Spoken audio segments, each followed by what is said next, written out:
Hi again.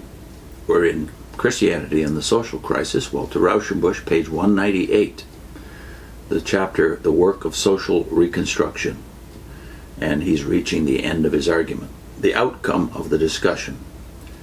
We set out on this discussion with the proposition that the failure of Christianity to accomplish that task of social regeneration to which it seemed committed by its origins was not due to the conscious and wise self-limitation of the Church, but to a series of historical causes. Some of the most important of these causes I have tried to set forth. I think that for anyone following this enumeration dispassionately and with previous comprehension of the historical facts alluded to, even so imperfect a resume can hardly fail to make the main proposition at least probable. If any considerable portion of the argument has been correct, it follows that the failure of the Church to undertake the work of a Christian reconstruction of social life has not been caused by its close adherence to the Spirit of Christ and to the essence of its religious task, but to the deflecting influence of alien forces penetrating Christianity from without and clogging the revolutionary moral power inherent in it. In primitive Christianity, the failure is sufficiently accounted for by the impossibility of undertaking a social propaganda within the hostile empire, and by the hostility to the existing civilization created through the protest against idolatry and through the persecutions suffered by Christians. The catastrophic element in the millennial hope was an inheritance from Judaism. The belief in the demon powers ruling in heathen society was partly Jewish, partly heathen. The otherworldliness, the asceticism and monastic enthusiasm, the sacramental and ritual superstitions were all derived from contemporary religious drifts in heathen society. The dogmatic bent was acquired mainly from Greek intellectualism. The union of church and state was likewise a reversion to ethnic religion.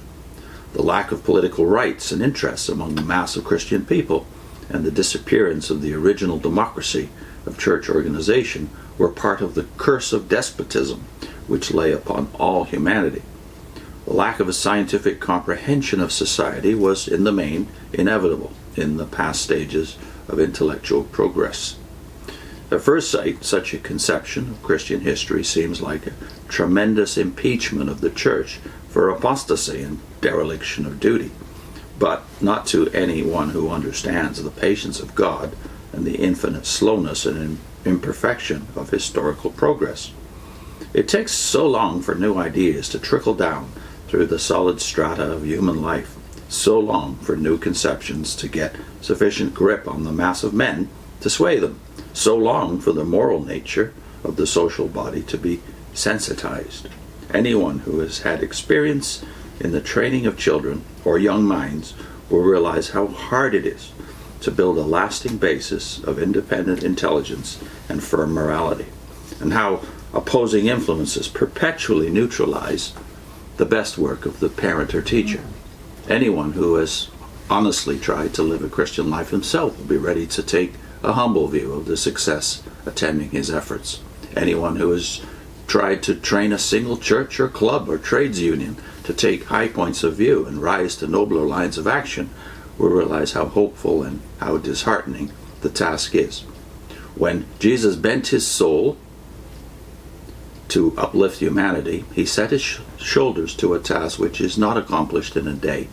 The modern intellect, which reckons with thousands of years in the evolution of the savage, with hundreds of thousands in the formation of geological deposits, and with eternities in astronomical evolution, ought to be ready to have patience if the full results of the Christian spirit have not yet come to fruitage. If such a review of past failures leaves a feeling of condemnatory surprise, it is largely due to the false expectations raised in the past by religious rhetoric. Christian orators have scurried through history for edifying anecdotes. They have pictured the first 3 centuries as a golden age of Christian love and purity.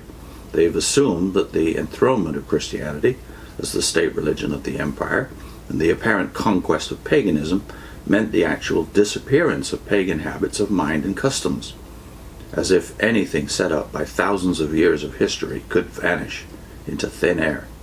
They have represented the progress of Christianity as a triumphal procession of the gospel, leaving regenerated nations and ages behind it. Then, if we awake from that fictitious enthusiasm and face the sober facts of human imperfection, it is a sore and angry surprise.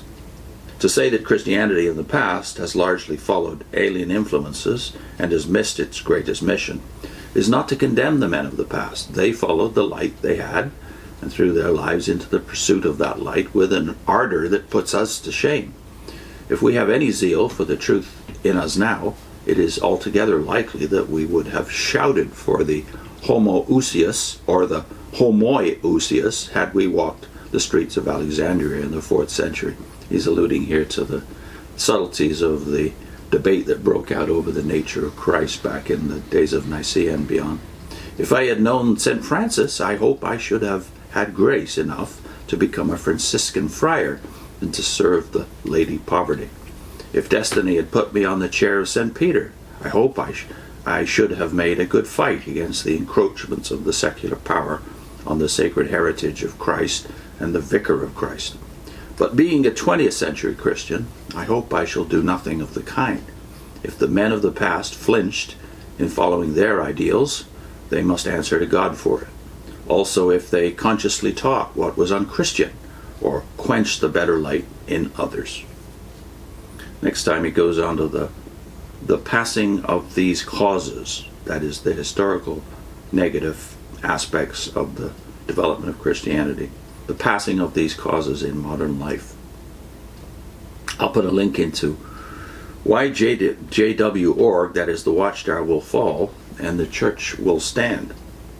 The playlist we did following that specific theme, and the first one of that playlist, which is, was there a general apostasy in Christianity after the death of the apostles?